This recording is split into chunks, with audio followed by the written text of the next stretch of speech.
Hi, I'm John Messina, and welcome to Hey Coach. And here's our second edition of our basketball segment. Coach Kelly from Treasure Coast High School, Coach John Picchiarini from Port St. Lucie High School. So we'll continue where we left off on our segment last month, talking about, just different changes in basketball. And I think one of the biggest things now for high school basketball, we see a lot of these schools, and I hate to put it this way, that are just basketball schools. And we have had players in this area and players from all out of the country leave your traditional high schools, whether they're public or private, and go to schools that travel all around the country. I think they had the National High School Championship in Madison Square Garden last year, if I'm not mistaken. And they had it for both boys and girls. And out of the 8 teams, I think there was just 1 boys team and 2 girls teams that were traditional high schools. Okay? Mm-hmm. How do you guys feel about that? Yeah, it's not. It's hard to describe. I mean, everybody's in the me and now situation that they think that if they don't go to the bigger market spots, that they're not going to get the attention, and somehow the overall attention will earn them either dollars down the end. And most of the cases, it's not really true. There's probably, in the NBA, and all these kids who go one and done and leave. I wish the NBA would, and they won't. I wish they would publish how many kids don't make the NBA. And with the fact that they've put their whole careers, and from the time they were freshmen in high school, in line to get into the league, and realize that they don't even make the league, that I just wonder how it affects so many of them. They become broke. They don't know what direction they're given, because their path is all towards just one sport rather than a broad educational system to have something to fall back on if the athletic part don't work out. So I think it's a little bit of an injustice to promote these kids at such a young age and get their families involved in making them believe that there's this big rainbow of money at the end where none of it's guaranteed. You can't guarantee the success of someone later on just because they're tall, they grew at an early age, that their skills, may not flourish into making enough shots in our game. And I think basketball has a way of, because it's the smallest of the team sports, there's only 5 players that play at one time. So a lot of schools, it doesn't cost as much money to recruit a team. And if you can get 3 players to come to you, you can find 6 local players. Now you got 9 guys that you can go play up against anybody and try to promote and earn dollars for your school, or earn dollars on these traveling game shows, basically, I like to call them. That's a great line. And now that the rules have changed in high school sports, where technically you're allowed by the Florida legislature to go to any school you want. Right. As long as you're there, you provide your own transportation, they have room. And I speaking to some of the legislators, a group of 12 ADs, I think it was 3 years ago, tried to talk to state legislatures about this rule and how it's going to hurt. And if you see, even in this area, how people are switching schools, it is hurting. But when I was in the Basketball Hall of Fame, one of the things that caught my eye was a statement by Michael Warren, who was a point guard for John Wooden with the UCLA Bruins. Yes. He was out of Gary, Indiana. He said, when I grew up, the heroes in our neighborhood were the high school basketball stars. He said we didn't have college teams or pro teams that we followed. We looked up to them from the time we were young, and we aspired to reach that. And I think what you're saying is that somehow, the fabric of the community and what goes into that team, I can remember as a young kid looking at South Catholic and dreaming of playing for them, and, they were my heroes. But if your hero is all of a sudden at the school across the way, it's like, or there's leaves something up and wrong. goes out of town or out of state, you lose track. We kind of got to compromise of that rule. The first rule that was put in is that you can go to Treasure Coast and be a student there and play basketball at Port St. Lucie in the afternoon. Yeah, that was great. That didn't work. About the recognition, and like you said, I think parents and sometimes the players, well, we go to this school, we'll get more recognition. We were at an awards ceremony about 10 years ago, and Billy Donovan spoke. And Centennial was getting the sportsmanship award, and we got to meet Mrs. Pike, our principal, and myself got to meet with Coach Donovan for about a half hour, and we were talking about different things. And Mrs. Pike brought up about, kids switching schools and parents getting involved, and he says, watch what I say to these parents. It was good, 200-300 parents there too. He says, you know what? Don't worry about stats. Don't worry about switching schools. If you're good, we're going to find you. Because I got a guy on my staff that's his job is to find you, okay?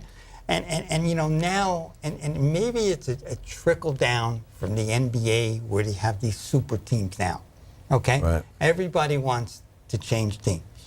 When people start to realize, geez, all we need is 3 golfers. You know what I'm saying? Now we got a state championship team.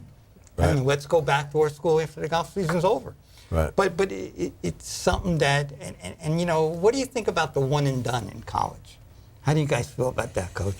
I think that one of the problems they have with the scandal that's occurred is, the commercialization of these kids. When they get there, they're linked into schools with the Adidas or the Nike or the Under Armour contracts, and then you have the assistant coaches that are funneling things to the players and so forth. So to me, I read one place where they said that they should allow 18-year-old players to, if they want to go to the NBA or negotiate a contract to the D League, let them go instead of just sending them to a 4-year school for 1 year and then having them pulled out. But like Coach was saying, how many kids actually make it? How many kids are actually going to the NBA? Right. So it's just like an illusion. It is. And then if they did that with the D League, I think the NBA needs to take some responsibility about guaranteeing these kids that they take who don't go to college, a college education at the back end of it, like 2 years at a JUCO, something where they have a skill, some kind of trade, something they can get a job with at the end of the day. So there's ways of looking at it. The one and done, I don't know. It's contributed to the problem. And you know what? It's not one and done, because as soon as that season's over, do you really think they're going to class? Well, they're only going to class for one semester because NCAA rules is they play the second semester. They don't have to be eligible. They had a show on TV about Ben Simmons. I don't know if you guys saw it. And he said, I stopped going to class as soon as the grades came out in December because I was done. You just didn't have to bother. And you just had to have it. And that's all I have. So they're going a half a year. They have the right to make money. That's not an issue. I think they talk about paying college athletes and all that. And it's just they have a right to pursue the money. And I don't think I agree with the parents and the athletes that if the school is making money off their kid's likeness or their jersey, that it's not quite right. I think they should set up a foundation, my opinion, that if a kid comes to your school, the amount of dollars that the school has earned to that point, that if this kid and this team, it promotes and wins and gets more national attention, more in the games on TV, makes the NCAA tournament, that income is there for the school. I think it should be set aside. There should be a percentage that each one of the members of the team can get, that when upon graduation, they can bring money, get that money paid. They shouldn't be paid while they're athletes on a college campus because the kids aren't going to manage it well.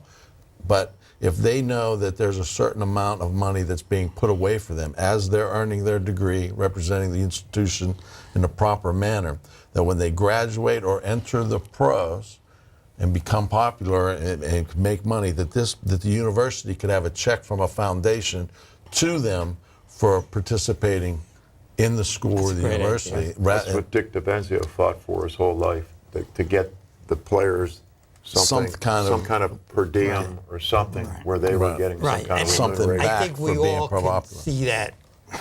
And again, it's a fine line because they are getting a college scholarship that. And they do get some money. They do get some money. But then you have the case of Donald De La Hoya from Port St. Lucie High, who is the kicker. Who went to Central Florida, and he had a YouTube video that he was doing trick shots on it and making a little bit of money on the side on it, and he was using that for him. Right. And he lost his eligibility. So we go to one extreme, and there's the NCAA, and then we go to this other extreme, and if you guys can explain this a little better than I can, it's one thing when the NCAA comes knocking on your door. Okay, I'm a little bit upset. There's another thing when the FBI comes knocking on your door. Then you're scared. I mean, how deep is this scandal? Which, you know, I keep talking about our good friend Fred Elmate about it.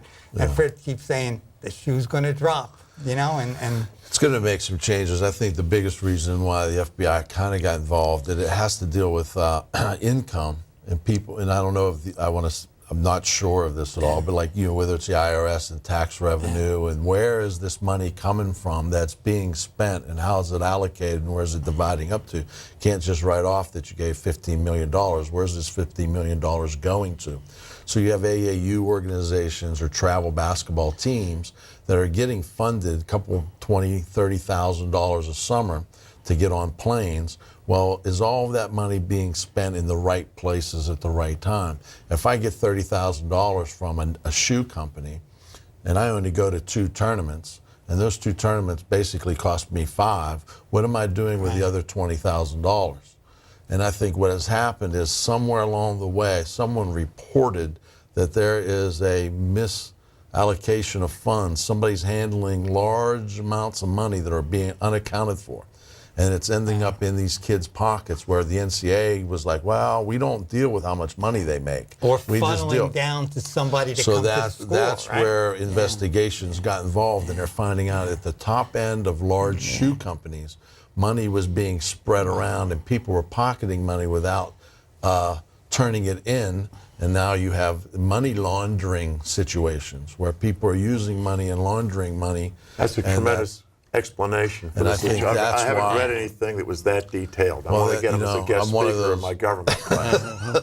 Coach. Thanks, but I think that's kind of how the FBI got involved, because now it's dealing with outside the NCAA, and now you're dealing with money, and now you're dealing with parents who are driving around in cars, and then they can't show why they have car like this. So and they I were think funneling that's the money through the shoe company, and wow, and then something like that. And then they got the 1 or 2 coaches. I know there's going to be a lot more saying all of a sudden a recruit was getting $100,000, but he wasn't getting it from the school, and he wasn't getting it from the coaches. He was getting it funneled through the shoe company. That's how they got out of the phone, right? Exactly. But again, it just, and then you look at Rick Pitino, and again, we haven't heard completely his side. Right. But whether he knew or didn't know. Well, if you have the board of directors at Louisville and the amount of success that he has, unanimously released him yesterday. Yeah. I know he's going to be on the shows in the upcoming weeks giving his side of the story. But isn't it ironic when you think of college basketball, the most important person on the team is the coach. Yeah. The most notable person on the team is the coach. It's Mike Krzyzewski's team or Jim Boeheim's team. Yeah. Well, right. Coaching basketball, like they always say, you know, in the NBA, it's a player's game. And basketball is pretty much a player's game, and the coaches guide it. But the players come in and out so fast that it's the coach that is the steadfast person who's there the most. He is the one that goes out and speaks to the media and speaks to his alumni and speaks to his people. So when the money comes into the program, it's going to the coach to hopefully go out and recruit a player. So they're promoting the coach to then helpfully bring in that quality high-end player that then the alumni and the university can make money on. But now it's a catch-22. Right. You got to win.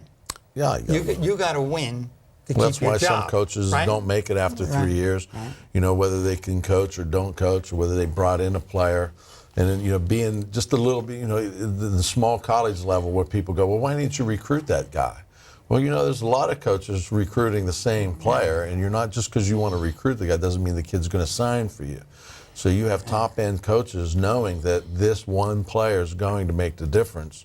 How do we get him? What do we do? And then that's where all the shadowy things come in, because you know you're making a couple million. You just spoke to your big alumni, and all of a sudden you're going to lose a senior next year. You're going to have this junior, but you need that balanced player to stay with him. So you're recruiting this one kid that you know is going to make a difference for you.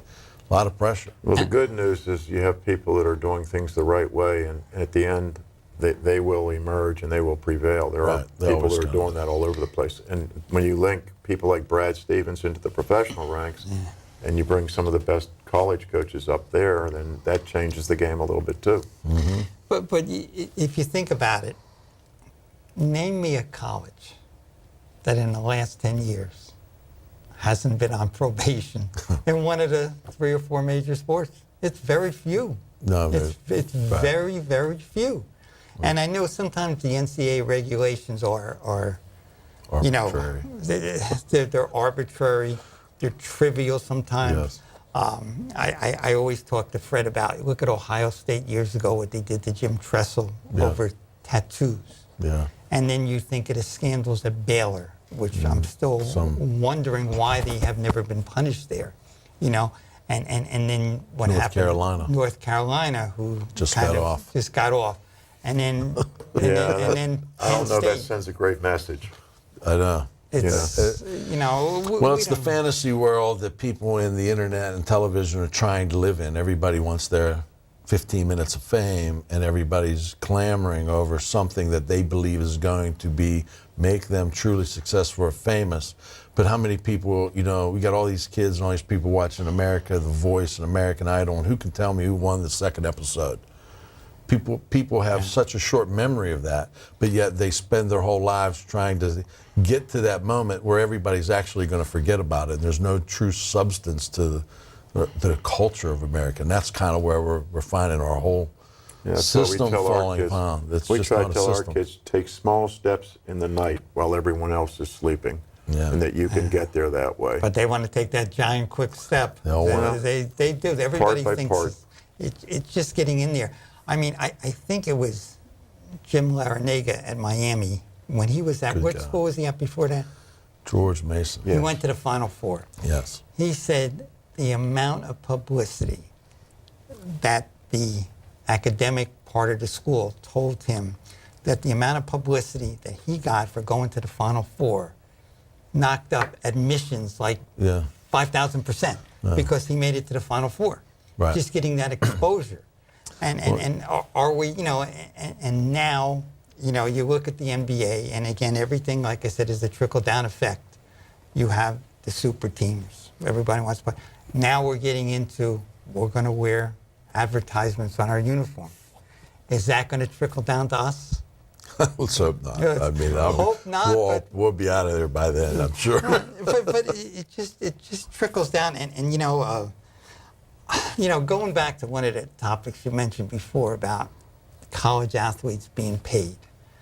If they're going to be there a year, if they're going to be there, God, you want to pay somebody that's going to be there for a semester, and basically that's all they're Right. at. Okay, well, what if football players have to stay 3 years? If that's correct? Yeah. Well, there's theories about, you know, with football, just the bone structure, Yes. the amount of pounding that they can actually take. Where in the NBA, you know, they don't think it's true, but in a lot of cases, we're if you really look at it, you can see the injuries of the kids who are between the size of 6'7" and 7 foot. They're having a lot of ankle, knee, and foot Feet. problems. Their feet having issues, and it's because actually I believe it's a lot of the extra pounding that they play on these AAU travels. They're always playing. Everybody wants to make $1 off, and we got to get this team in here rather than back in the old days. You just played in your local area. There's no reason why you have to go to Indianapolis to play an AAU tournament to get better. You can play right here in St. Lucie County, work on your game, and play. You know, But they're not told that, John. Right. They're not Well, told. they're traveling. They're putting so much pressure that their bone structures aren't meeting up. And then when they get to the NBA and they want to play 82 games, their bodies can't handle it.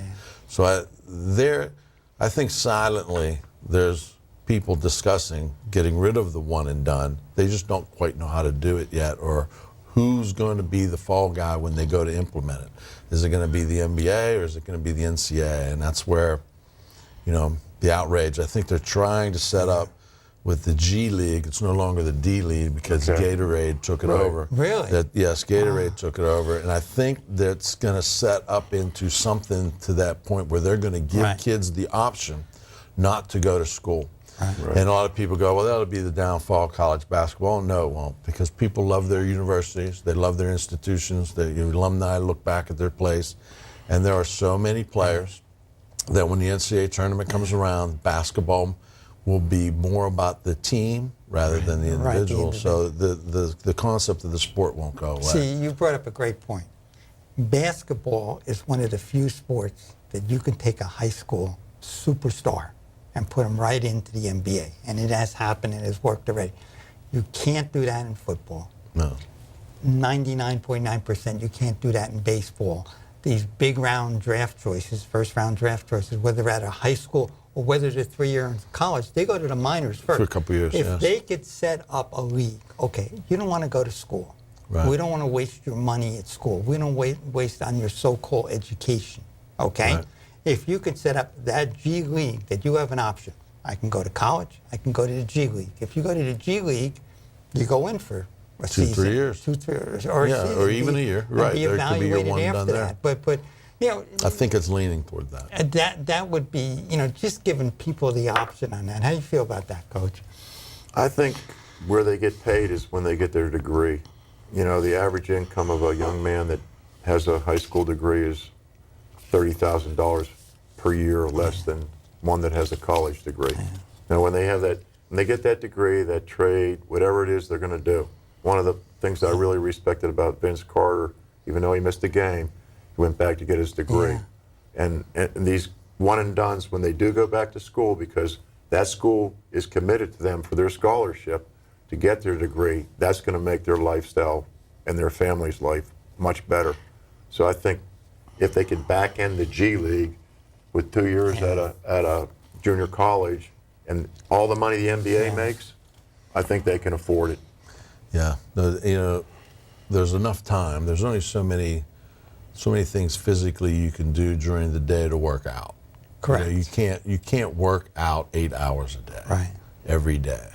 So if they do a G League of some type, then there has to be some component of education that goes along with it, because, you know, whether managing your money or learning what it is outside of your sport, we all have a passion or a skill that we internally wish to do. You know, there's not, you know, you talk to any professional athlete outside their sport, they have a passion of something else that they do, whether it's Bo Jackson and his arrows and shooting his crossbow and stuff like that. Everybody has a passion. Knowing how to manage that passion or bring it out of you is something that I think kids need to look at rather than just their sport, because eventually all of us, whether they say father time in sports is never lost, because it always catches up to everybody. And then At a relatively young age. Yeah, it it's a does. relatively young age. You know, you're Unless you're 35 like and you're us, the old Coach. man. And you stay in the game. Stay in it for a long time. I think that has diminished over the years, and everybody's so one sport orientated. Yeah. And you look at this situation out in, you know, California with LeVar Ball, okay? He's probably a great father, okay? We're talking about father now.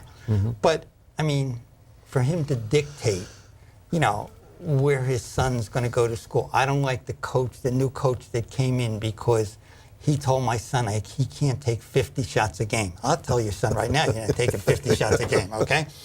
And I don't like the coach. Well, how about the team? I took my kid home. He's not going to play ball. Don't worry about the kids on the team. They're going to come over and I'm going to train them.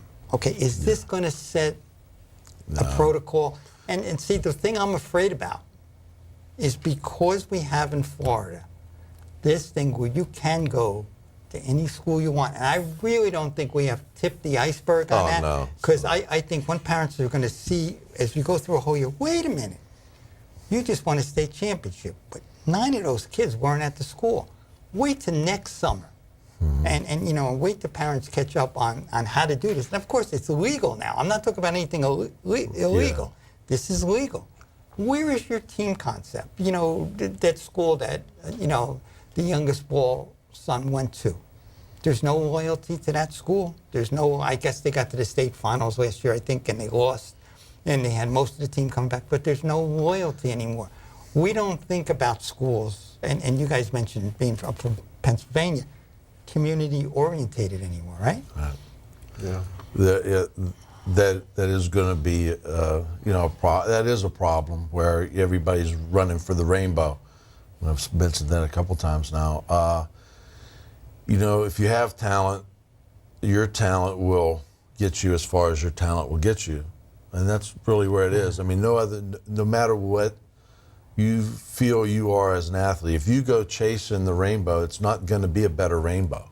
You're still who you are with the amount of skill you have, with the amount of talent you have, no matter what coach you go play for. So, if, like Billy Donovan said, if you just stay at your school and work on your craft, your talent has a better chance of working harder, because you're assuming just by going here and going there that you're going to be better because you're playing for that coach. And that's not necessarily true, because your talent is only your talent. You can only maximize what it is you can physically do. You can't force yourself to grow 5 more inches, but you can work on your ball handling.